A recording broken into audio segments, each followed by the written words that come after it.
Mas eu quero apresentar a água de outra maneira, posso? Eu quero eu acredito, irmãos, que esses 3 itens que dão testemunho na terra, né, tem que estar relacionado ou interrelacionados, tem que acontecer, né, na mesma ação, tá? Para dar testemunho, tem que acontecer na mesma ação, que seria o quê? Na morte de Cristo. Vamos olhar para João, Evangelho de João, capítulo 19. Eu estou sendo um pouco, me arriscando um pouco e ousando um pouco na interpretação, para que vocês possam ver como isso é desfrutável, tá? Onde está esses 3 itens? Em que tipo de ação estão esses 3 itens que dão testemunho na terra, né? Que é o testemunho de Deus. Versículo 34 de João 19. Mas um dos soldados lhe abriu o lado com uma lança, e logo saiu do seu lado sangue e água. Sangue e água. Eu acho que é essa água. Por que eu acho que é essa água? Porque logo em seguida, João, ele fala com tanta convicção, e também ele usa tanto esforço para falar para você que isso é verdadeiro, o que ele viu é verdadeiro, né? Então, olha só versículos 35, né, e 36. Aquele que isto viu, ele viu o quê? Ele viu que do lado do Senhor Jesus, quando um soldado furou, abriu, saiu o quê? Saiu sangue. Sangue não tem problema, ninguém tem dúvida de que o sangue derramado por Jesus na cruz é para a nossa redenção, não é? Mas e a água? Por que água? Aí João então teve que testificar, né? O que ele disse? Aquele que isto viu testificou, sendo verdadeiro o seu testemunho, e ele sabe que diz a verdade, para que também vós creiais. E isto aconteceu, né, para se cumprir a escritura: nenhum dos seus ossos será quebrado. Irmãos, por que Jesus fala tanto que ele testificou, que ele viu do lado de Jesus sair sangue e água?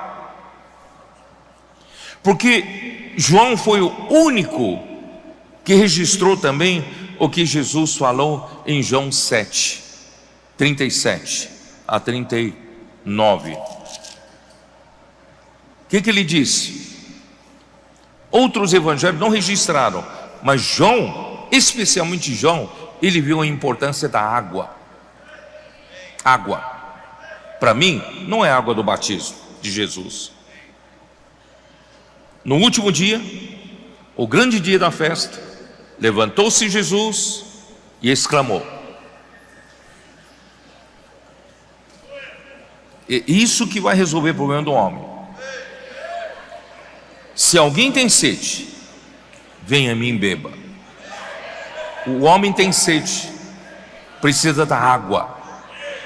Quem crer em mim, como diz a Escritura, do seu interior fluirão rios de água viva.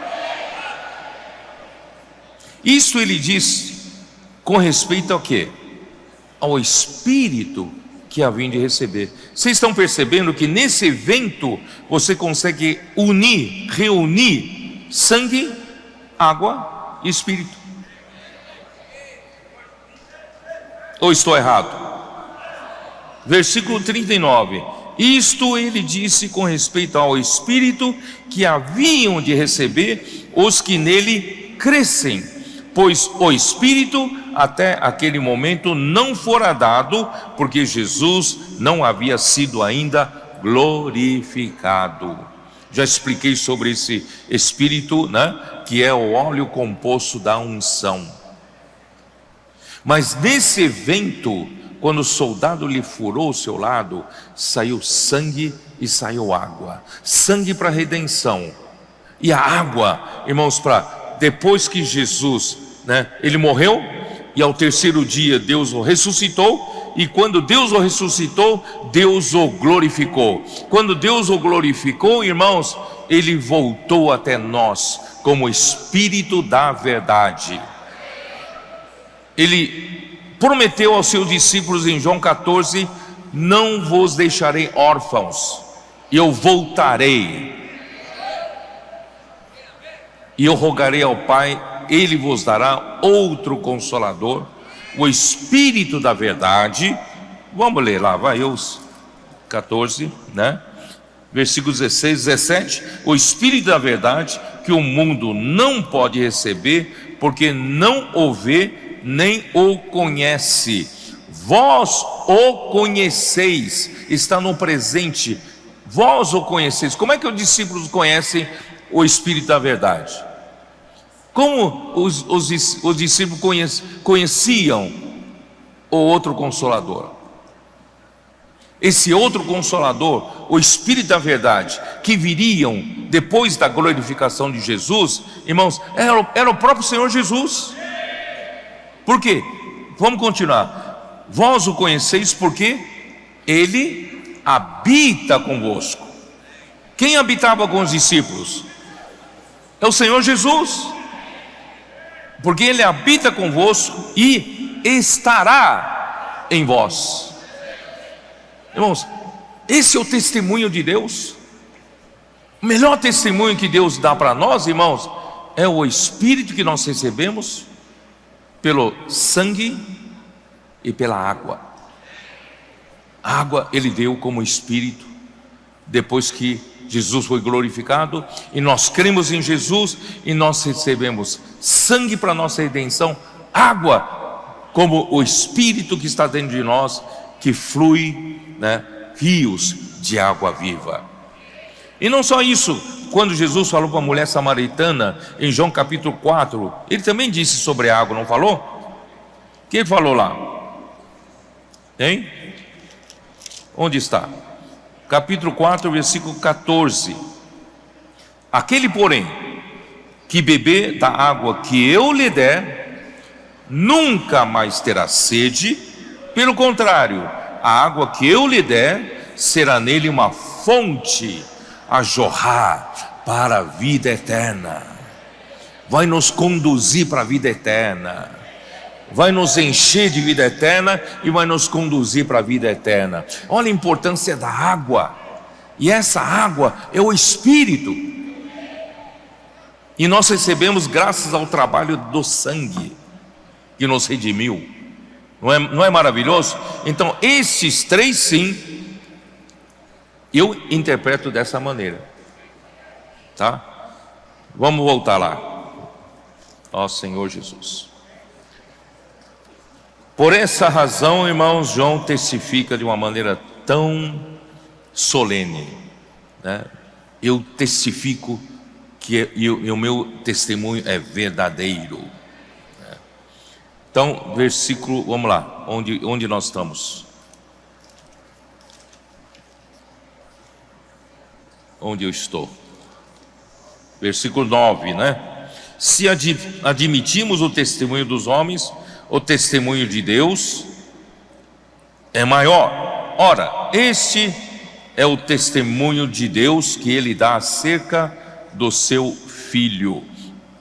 Versículo 10. Aquele que crê no Filho de Deus tem em si o testemunho. Olha, isso confirma. Quem crê tem um testemunho. Então esse testemunho não é para mim, desculpe-me, né? Não é a água do batismo de Jesus para iniciar o ministério. Porque quem crê, né, tem em si o testemunho. Para mim, eu acredito que essa água não é a água do batismo de Cristo.